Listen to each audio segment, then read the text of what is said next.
Marami ka bang tanong sa buhay na hindi nasasagot? Tulad ng bakit yung blueberry hindi naman blue? Anong animal yung party animal? Bakit sa Japan merong umaga at gabi? Akala ko ba puro hapon lang? But seriously, di ba tinatanong mo rin, bakit dasal ako ng dasal pero hindi naman sinasagot ni Lord? At bakit habang papalapit ako kay Lord, lalo naman gumugulo yung buhay ko?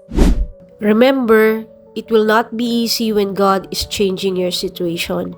He may remove things, people, and opportunities that no longer serve your purpose because He is making space for something greater. Change is hard. Growth is painful. But nothing truly transforms without struggle. If God is calling you to step into something new, don't be afraid to let go. Stop resisting and start trusting.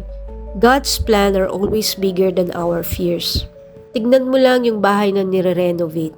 May nakita ka ba na nagpapatayo ng bahay or nagre-renovate ng bahay na malinis at maayos na maayos?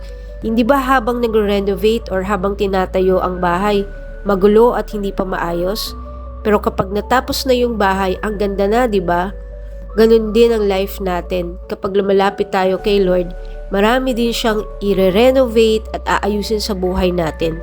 Sa umpisa, parang magulo, pero sa dulo, mas maganda kesa sa nakaraan natin. So may inaayos ba si Lord sa buhay mo ngayon? Just trust Him.